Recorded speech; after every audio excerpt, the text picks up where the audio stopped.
Have you ever tried fixing a problem, only to realize it keeps coming back, or it creates new problems somewhere else? That's because most problems don't exist in isolation. They're part of a much bigger system. If you only focus on the surface, you'll be stuck solving symptoms forever. But when you adopt a systems thinking mindset, you begin to see the deeper connections, and that's where the real, lasting solutions live.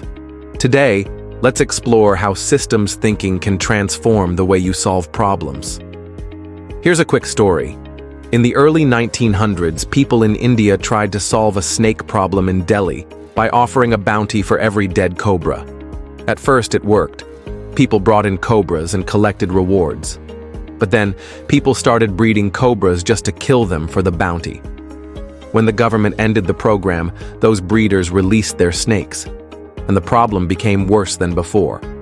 This is called the cobra effect, a classic example of failing to see the bigger system. A narrow solution created a bigger mess. Systems thinking prevents mistakes like that. Here are the 4 keys to building a systems thinking mindset.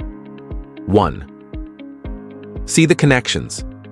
Every problem is connected to other parts of the system.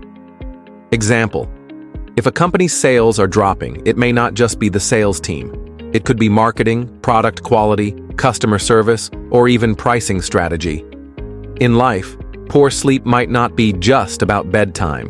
It could be about diet, stress, exercise, or screen time. Mantra: everything is connected. 2. Look for feedback. Loop systems often contain cycles that reinforce themselves. Example: stress can lead to poor sleep, which leads to more stress. That's a reinforcing loop. In business, happy customers leave good reviews, attract more customers, generate more resources to improve the product, make customers even happier. Mantra: what goes around comes around, in loops. 3. Focus on root structures, not symptoms. If you only fix surface-level issues, the problem resurfaces. Example: if a river is polluted, cleaning the water downstream doesn't solve the problem. You have to stop the pollution at its source upstream. In personal productivity, constantly feeling behind may not be about working harder. It could be about poor prioritization or saying yes to too many commitments. Mantra: fix the structure, not the symptom. 4. Think long-term consequences. Systems thinking forces us to ask, if we apply this solution, what happens in 1 year, 5 years, 10 years? Example: crash diets may help in the short term, but long-term, they damage metabolism and create yo-yo weight gain. In business, cutting staff might save money today, but destroy culture and innovation tomorrow. Mantra: short-term fixes often create long-term costs. Here's your systems thinking drill. Write down a current problem you're facing.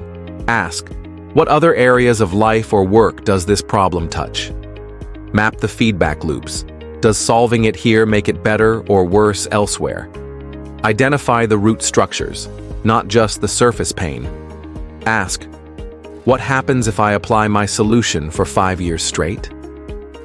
This exercise helps you think like a systems designer, not just a problem fixer. The truth is, no problem lives on an island. Everything you face is part of a bigger system. Your habits, your business, your relationships, your environment. When you learn to see the whole system, you stop chasing symptoms and start creating lasting change. That's the power of the systems thinking mindset. It helps you think bigger, act wiser, and solve problems at their core. So next time you're stuck, don't just ask, how do I fix this? Ask, what bigger system is this part of, and how can I shape it?